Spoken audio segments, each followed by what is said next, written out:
प्यारे विद्यार्थियों, अगर आप भी फ्यूचर में आईएएस ऑफिसर बनना चाहते हो या आईपीएस ऑफिसर बनना चाहते हो तो मेरे फ्यूचर आईपीएस ऑफिसर्स, मेरे कलेक्टर साहब या कलेक्टर साहिबा, आप सभी को हार्दिक शुभकामनाएं एडवांस में। सबसे पहली बात, अगर आप आईएएस बनना चाहते हो, आईपीएस बनना चाहते हो और अभी अभी आपने 12 पास किया है तो हम आपको पूरे 3 साल का रोड मैप बताएंगे। सबसे पहले हम आपको यह बताएंगे कि आईएएस ऑफिसर होता क्या है, आईपीएस ऑफिसर होता क्या है। अगर आप लोग आईएएस या आईपीएस ऑफिसर बनना चाहते हो तो आपको कौन सा एग्जाम देना पड़ेगा और आपको कौन सा ग्रेजुएशन करना पड़ेगा, क्योंकि यूपीएससी के लिए आपको ग्रेजुएशन तो करना पड़ेगा, लेकिन कौन सा ग्रेजुएशन सबसे बेस्ट होगा हम आपको बताएंगे। और आप कैसे तैयारी करोगे, आपको कौन से ईयर में क्या पढ़ना है, कौन कौन से हमको सब्जेक्ट पढ़ना है, कैसे हमको इंटरव्यू की तैयारी करना है, यानी A to Z हम आपको संपूर्ण जानकारी आपको देने वाले हैं। और फाइनल जब आप लोग यूपीएससी का परीक्षा क्लियर कर लोगे तो आपका सैलरी कितना होगा, आपका ऑरा कितना होगा और आपको कौन कौन सी गवर्नमेंट फैसिलिटी मिलेगी, हम आपको सब कुछ बताने वाले हैं। तो अगर आपको future IAS, future IPS officer बनना है तो आपको संपूर्ण जानकारी हम देने वाले हैं। कृपया गुमराह ना होइए और एक वीडियो पर रुक करके संपूर्ण नॉलेज गेन कीजिए। तो सबसे पहली बात हम आपकी जानकारी के लिए बताना चाहते हैं कि आपने अभी अभी 12 पास किया है, आपने अभी अभी 12th पास किया है। अब आपके 90+ आए, चाहे आपके 80% आए, चाहे 75% आए, चाहे आप केवल 12 पास हुए हो, यानी आपका 50% ही क्यों ना आया हो। अगर आप फ्यूचर में आईएएस आईपीएस बनना चाहते हो तो आपका परसेंटेज 12 तक कोई मैटर नहीं करता है, ठीक है। तो हम 12 के बाद आपको बताने वाले हैं, यानी यूपीएससी की परीक्षा देने के लिए आपको आईएएस या आईपीएस बनने के लिए सबसे पहले आपको 12 पास करना होता है। तो सबसे पहले आप 12 पास कर लिए हो, चाहे आपका 50% आए, चाहे 95% आए, उस कोई फर्क नहीं पड़ता है। फर्क क्या पड़ता है, फर्क ये पड़ता है कि अब आप स्नातक करोगे, अब आप ग्रेजुएशन करोगे। तो ग्रेजुएशन में बहुत से बच्चों का प्रश्न ये होता है कि हम बीए करें या बीएससी करें या हम बीकॉम करें या फिर कुछ और करें। तो मेरे दोस्तों, आपको फ्यूचर में कौन सा ग्रेजुएशन करना चाहिए उसके हिसाब से मैं आपसे पहले एक सवाल पूछना चाहूंगा कि आपने 12 किस स्ट्रीम से पास किया है।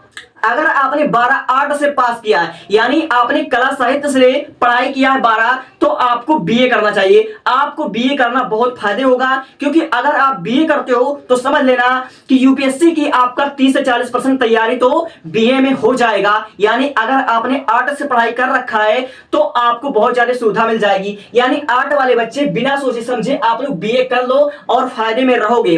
आर्ट वालों के लिए सबसे बेस्ट होगा बीए। अगर आपने 12 में साइंस स्ट्रीम ले रखा था और आपके पास मैथ था, यानी अगर आपको मैथ में इंटरेस्ट है तो मेरे दोस्तों आप लोग बीएससी इन मैथमेटिक्स कर लेना। बीएससी इन मैथमेटिक्स ये ग्रेजुएशन आपके लिए सबसे बेस्ट होगा, क्योंकि अगर मैं बात कर लूं आपका सीसेट के पेपर में तो आपका मैथ का क्वेश्चन आता है। यानी अगर आपने 12 में मैथ से पढ़ाई कर रखा था, मैथ साइंस से, तो आपके लिए बीएससी इन मैथमेटिक्स करना बहुत ही फायदे होगा। इसलिए आप लोग बीएससी इन मैथमेटिक्स कर लेना दोस्तों, और आप बहुत बहुत बहुत फायदे में रहोगे, ठीक है। तो बहुत से बच्चों का ऐसा मानना होता है कि भाई मुझे फ्यूचर में आईएएस या आईपीएस ऑफिसर बनना होता है, लेकिन बात ये होता है उनके मन में कहीं ना कहीं ये डाउट होता है कि हर साल बहुत ही कम सीटें लिमिटेड होती है। हर साल मात्र 168 आईएएस ऑफिसर बनते हैं, 225 आईपीएस ऑफिसर बनते हैं। तो हम ये चाहते हैं कि हम कोई ऐसी डिग्री पहले हासिल कर लें जिससे हमारा लाइफ सेट हो जाए। जैसे अगर हमने 12 में साइंस ले रखा था तो पहले हम इंजीनियर बन जाए, पहले हम कोई छोटा मोटा गवर्नमेंट जॉब ले लें, तब तैयारी करें तो हम ज्यादा अपने लाइफ में सफल हो जाएंगे। तो मेरे दोस्तों, हाल ही में मतलब 2026 में जो हमारी यूपीएससी के रिजल्ट आई है तो आप लोगों ने देखा कि जितने लोग भी आईपीएस बने हैं, आईएएस ऑफिसर बने हैं, बहुत से जो हमारे एक आईएएस ऑफिसर बने हैं उन्होंने एमबीबीएस कर रखा था, और एक हमारी आईपीएस बनी है जिन्होंने बीटेक कर रखा था, ठीक है। तो बहुत से बच्चे ऐसे होते हैं जो कि पहले इंजीनियर बनते हैं, इंजीनियर बनने के बाद यूपीएससी की तैयारी शुरू करते हैं। तो हम आपको यह कहना चाहेंगे, अगर आपके मन में यह होगा कि हम पहले इंजीनियरिंग कर लेते हैं तब हम यूपीएससी की तैयारी करेंगे, तो दोस्तों आपने बिल्कुल सही पकड़ा है दोस्तों। और अगर आप एक इंजीनियर बन जाते हो तो समझ लो कि यूपीएससी में जितना आपका खर्चा आएगा आप सेल्फ डिपेंड बन सको, ठीक है। यानी अगर आप सेल्फ डिपेंड भी बनना चाहते हो तो आप बीटेक भी कर लोगे तो आपका बहुत बहुत बहुत अच्छा रहेगा। यानी जिन बच्चों ने आर्ट स्ट्रीम से पढ़ाई कर रखा था या उन्होंने बायोलॉजी ले रखा था तो उनके लिए सबसे बेस्ट होगा बीए, और जिन बच्चों ने मैथमेटिक्स से पढ़ाई कर रखा था 12th में, वे कर लीजिए बीएससी इन मैथमेटिक्स, बहुत फायदे में रहोगे। और बीकॉम करना, बीटेक करना आपके लिए फायदेमंद हो सकता है। तो मैं बात कर लूं सबसे बेस्ट ग्रेजुएशन की, तो बीए और बीएससी सबसे बेस्ट ग्रेजुएशन होगा, ठीक है। अब क्या करोगे, आप यूपीएससी की तैयारी शुरू करोगे? यूपीएससी की तैयारी हमको कब शुरू करना है? यूपीएससी की तैयारी शुरू करना ग्रेजुएशन के साथ सबसे बेस्ट माना जाता है। अगर यूपीएससी की तैयारी शुरू करना चाहते हो तो जैसे 12 पास करोगे, जैसा तुम अपना ग्रेजुएशन में एडमिशन करवाओगे, तुरंत ग्रेजुएशन के साथ यूपीएससी की तैयारी शुरू कर दो तो तुम्हारे चांसेस बढ़ जाएगी कि तुम पहले अटेम्प्ट में यूपीएससी क्लियर कर लोगे। इसलिए मेरे भैया तुम क्या करना, जैसे ग्रेजुएशन में आपने एडमिशन करवाया, ग्रेजुएशन के साथ तुमको यूपीएससी की तैयारी शुरू कर देना है। अब यूपीएससी की परीक्षा होती क्या है उसको मैं पहले बता देना चाहता हूं, तब आपको बताऊंगा कि पहले साल में आपको क्या पढ़ना है, कैसे इंटरव्यू की तैयारी करना है, कैसे करंट अफेयर की तैयारी करना है, कैसे एनवायरमेंट की तैयारी करना है। ठीक है, तो भाई देखो, जो यूपीएससी की परीक्षा होती है, यूपीएससी की परीक्षा आपका 3 चरण में होती है, 3 स्टेप में होती है। पहला स्टेप होता है हमारा यूपीएससी प्रीलिम्स, पहला स्टेप हमारा होता है प्रीलिम्स। तो प्रीलिम्स में आपके टोटल 2 पेपर होते हैं। प्रीलिम्स में आपके 2 पेपर होते हैं, पहला होता है जनरल स्टडी का पेपर, ठीक है, और दूसरा आपका होता है सीसेट का पेपर। जनरल स्टडी का पेपर और सीसेट का पेपर, इन दोनों पेपर में आपके 100 क्वेश्चन होते हैं, 100 क्वेश्चन होते हैं। इसमें भी आपका 100 क्वेश्चन होगा, इसमें भी आपका 100 क्वेश्चन होगा, और 200 मार्क का होगा, और आपको 2 घंटे का टाइम मिलेगा। यानी आपका 100 क्वेश्चन होगा, 200 मार्क का होगा, और 2 घंटे का आपको टाइम मिलेगा। आपको ये दोनों पेपर क्वालिफाई करना पड़ता है, और ये जो पेपर होता है इतना आसान नहीं होता है। ठीक है, अब अगर इस पेपर को आप क्वालिफाई कर लेते हो, अगर प्रीलिम्स को क्वालिफाई कर लिया, ये दोनों पेपर आपने क्वालिफाई कर लिया, तब आपको मेंस के लिए बुलाया जाता है। तो मेंस में क्या होता है, तो मेंस में मेरे भाई टोटल आपके 9 पेपर होते हैं। मेंस में, यूपीएससी मेंस में आपके टोटल 9 पेपर होते हैं। ठीक है, 9 पेपर आपका होता है, और उसमें 3 घंटे का टाइम मिलता है, और आपका 1750 मार्क का होता है। 1750 मार्क का आपका होता है मेंस का पेपर। इसमें 9 पेपर होते हैं। तो आप 9 पेपर को क्वालिफाई करोगे, तब आपको इंटरव्यू के लिए बुलाया जाएगा, और इंटरव्यू आपका 275 मार्क का होता है। और इंटरव्यू में क्या होता है, इंटरव्यू में आपका आईक्यू लेवल चेक होता है, आपकी पर्सनालिटी टेस्ट होती है, आपको परखा जाता है, आपको समझ लीजिए आजमाया जाता है कि आप एक आईएएस ऑफिसर बनने लायक हैं या नहीं, आप एक आईपीएस ऑफिसर बनने लायक हैं या नहीं, आपके अंदर उतना एटीट्यूड है, आपके अंदर वो सारे क्वालिटीज हैं जो कि एक आईएएस ऑफिसर, एक आईपीएस ऑफिसर के पास होना चाहिए। क्या आप कोई डिस्ट्रिक्ट संभाल पाएंगे या फिर आप नहीं संभाल पाएंगे, यानी यही सब आपका परखा जाता है, ये आपकी टेस्ट होती है। ठीक है, तो अगर आप इंटरव्यू को भी क्रैक करते हो तो फाइनली आपका यूपीएससी का जो 3 चरण है आप आराम से क्वालिफाई कर ले जाओगे। अगर आप आईपीएस बने तो आपको 2 साल के लिए ट्रेनिंग दिया जाएगा, और आईएएस बने तो भी आपको 2 साल के लिए ट्रेनिंग दिया जाएगा। ठीक है, तो आईएएस की जो ट्रेनिंग होती है वो अलग होती है, आईपीएस की ट्रेनिंग अलग होती है, 2 साल की आपकी ट्रेनिंग होती है। ठीक है, ये आपका लेवासना में होता है। तो आप अगर एक मतलब ट्रेनिंग को क्वालिफाई कर लेते हो तो आपकी सैलरी कितना होगी, तो सैलरी आपको बताना बहुत जरूरी है मेरे दोस्त, आपको सैलरी बताना बहुत जरूरी है। और सैलरी जो आपकी होती है, शुरुआती सैलरी 56,100 रुपया होती है। ठीक है, कितना होता है आपका, 56,100 रुपया आपका होता है, और ये इंक्रीज होते होते आपका 2.5 लाख तक जाता है। ये आपका 2.5 लाख तक जाता है। ठीक है, ये आपका 2.5 लाख तक जाता है। तो हमने आपको बता दिया है कि यूपीएससी क्या होता है, और यूपीएससी की तैयारी कैसे शुरू करें, और सबसे बेस्ट ग्रेजुएशन कैसे होता है, हमने बता दिया है।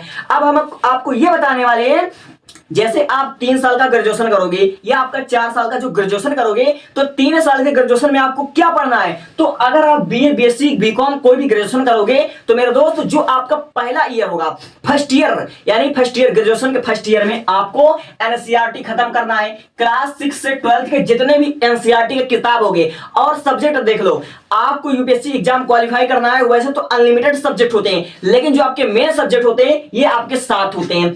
पहले आपको पहले साल में फर्स्ट ईयर में अपना फाउंडेशन स्ट्रॉन्ग बनाना है। आपको 6 से 12 तक हिस्ट्री की किताब पढ़ना है, जियोग्राफी की किताब पढ़ना है, पॉलिटिक्स पढ़ना है, आपको इकोनॉमिक पढ़ना है, और साइंस एंड टेक्नोलॉजी पढ़ना है, और एनवायरमेंट पढ़ना है, और करंट अफेयर भी आपको पहले साल से पढ़ना शुरू कर देना है। अगर फर्स्ट अटेम्प्ट में आपको क्लियर करना है तो भैया करंट अफेयर पर फोकस कर लेना, एनवायरमेंट पर फोकस कर लेना, ज्यादा आपके क्वेश्चन बनते हैं। ठीक है, तो 1 साल में आप 6 से 12 तक के सारे एनसीईआरटी किताब को खत्म कर दोगे। ठीक है, जिसमें आपका हिस्ट्री रहेगा, जियोग्राफी रहेगा, पॉलिटी रहेगा, इकोनॉमी रहेगा, साइंस एंड टेक्नोलॉजी रहेगा, एनवायरमेंट रहेगा, करंट अफेयर रहेगा। समझ गए मेरी बात है। अब देखो दूसरे साल में आपको क्या करना है। अगर आप ग्रेजुएशन कर रहे हो तो ग्रेजुएशन सेकंड ईयर में क्या करना है भैया, आपको अपना स्टैंडर्ड मजबूत करो, अपना स्टैंडर्ड मजबूत करो। स्टैंडर्ड बुक हम आपको बता देते हैं। देखो आपको पॉलिटी जो पढ़ना है, पॉलिटी आपको इंडियन पॉलिटी बाय लक्ष्मीकांत, और ये बुक आपको हर कोई सजेस्ट करता है, तो आपको ये लक्ष्मीकांत का बुक पढ़ लेना भैया पॉलिटी। और हिस्ट्री आपको पढ़ना a brief of modern India, और इकोनॉमिक आपको पढ़ना है, बेसिक करंट अफेयर्स पढ़ना है, और जियोग्राफी आपको एनसीईआरटी एथलीट पढ़ना है, ठीक है। और सेकंड ईयर में आपको इंटरव्यू की तैयारी करना है, सेकंड ईयर में ही आपको इंटरव्यू की तैयारी करना है। और करंट अफेयर के लिए आपका सबसे बेस्ट जो आपको न्यूज बता देते हैं, आप द हिंदू पढ़ सकते हो। करंट अफेयर के लिए आप द हिंदू पढ़ सकते हो, ठीक है। ये बहुत बेस्ट है, ज्यादा लोगों ने सजेस्ट किया है, सीनियर्स ने बताया है। और थर्ड ईयर में क्या करोगे, थर्ड ईयर में जब पहुंच जाओगे, अपना जो ग्रेजुएशन का थर्ड ईयर में जब पहुंचोगे, तो भैया फुल सिलेबस का 2 से 3 बार रिवीजन करना है। और आपको पिछले 31 वर्ष का 31 ईयर का या आप 40 वर्ष का पीवाईक्यू सॉल्व करोगे। और जितना बेहतर हो सके आपको प्रीलिम्स के मल्टीपल चॉइस क्वेश्चन, यानी कि प्रीलिम्स के जो आपके यही स्टेशन का पेपर हो गया, जनरल स्टडी हो गया, इसको आपको मल्टीपल चॉइस क्वेश्चन को आपको अच्छे से प्रैक्टिस कर लेना है। और एसए और एथिक्स को आपको समझना है, एसए और एथिक्स को समझना है। मेंस के पेपर में जो आपके टोटल 9 पेपर होता है, उसमें आपका एसए होता है, एथिक्स होता है, जनरल स्टडी के आपके 4 पेपर्स होते हैं, एक लैंग्वेज का पेपर होता है, ठीक है। तो इसमें आपको एसए लिखना होता है, तो आप उसको मजबूत करोगे, ठीक है। और इंटरव्यू की तैयारी आपको करना है। बहुत से बच्चों का जो डाउट था कि इंटरव्यू की तैयारी कब शुरू करना है, तो इंटरव्यू की तैयारी सेकंड ईयर में शुरू करना है। सेकंड ईयर थर्ड ईयर 2 साल इंटरव्यू की तैयारी करोगे, 2 साल आप करंट अफेयर का तैयारी करोगे, और ये एनवायरमेंट तो आपका चलेगा। ये 3 साल का आपका रोड मैप है। इस तरह से अगर पढ़ाई करोगे तो आपका 100% चांस है कि आप पहले अटेम्प्ट में अच्छे से आईपीएस ऑफिसर बन जाओगे, आईएएस ऑफिसर बन जाओगे। अब हमने आपको एक बात अभी नहीं बताया है कि अब हम आईएएस बनना चाहते हैं, आईपीएस बनना चाहते हैं, तो मेरे भैया हमको ये बता दो कि हमारा खर्चा कितना आएगा। पढ़ाई करोगे, इंडिया जैसा देश में पढ़ाई एजुकेशन तो आपका मुफ्त तो है नहीं कि मुफ्त में कर लोगे, पैसा लगेगा। चाहे आप गरीब हो चाहे अमीर हो, पैसा तो देना पड़ेगा, ठीक है। तो भाई अगर आप ऑनलाइन पढ़ाई करना चाहते हो, अगर आप ग्रेजुएशन के साथ ऑनलाइन बैच लेकर पढ़ाई करोगे, तो आपका जो सबसे कम मतलब फीस लगेगा 10,000 रुपए से लेकर 40,000 रुपए लगेगा। कोई कोचिंग इंस्टीट्यूट आपसे 10,000 मांगेंगे, कोई 16,000 मांगेंगे, कोई 28,000 मांगेंगे, तो कोई आपका 40,000 है। यानी कि आपका 3 साल का जो यूपीएससी का प्रिपरेशन है ऑनलाइन करोगे तो 10,000 रुपए से लेकर 40,000 रुपया है, अकॉर्डिंग टू 2027-26, ठीक है।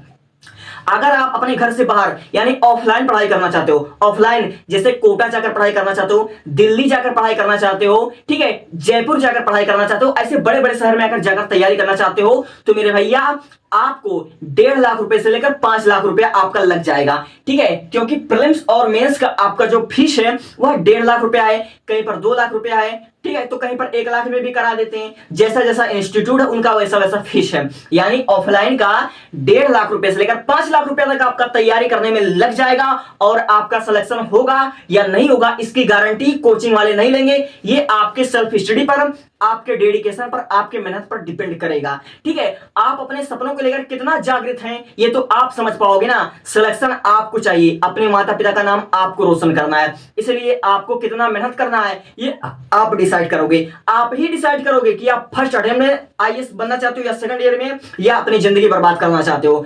तो भैया हमने आपको रोड मैप बता दिया, हमने आपको A to Z सारी जानकारी दे दी है। और इसके अलावा अगर कोई क्वेश्चन हो तो आप हमसे कमेंट बॉक्स में पूछ सकते हैं, हम आपको पूरा रिप्लाई देंगे पूरी ईमानदारी से। कुछ भी क्वेश्चन हो, एक बड़ा भाई अपना समझकर आप पूछ सकते हैं, या छोटा भाई जो भी आप समझकर पूछ सकते हैं। Thank you, thanks for watching. Video कैसा लगा, और आप कुछ और जानना चाहते हो, किसी भी और करियर के बारे में जानना चाहते हो, जैसे एनडीए क्या होता है, ठीक है, एलएलबी क्या होता है, वकालत क्या होता है, डॉक्टर क्या होता है, इंजीनियर क्या होता है, हमारे मतलब प्लेलिस्ट चेक कर लेना, सब कुछ डिस्क्रिप्शन में दिया हुआ है। Thank you.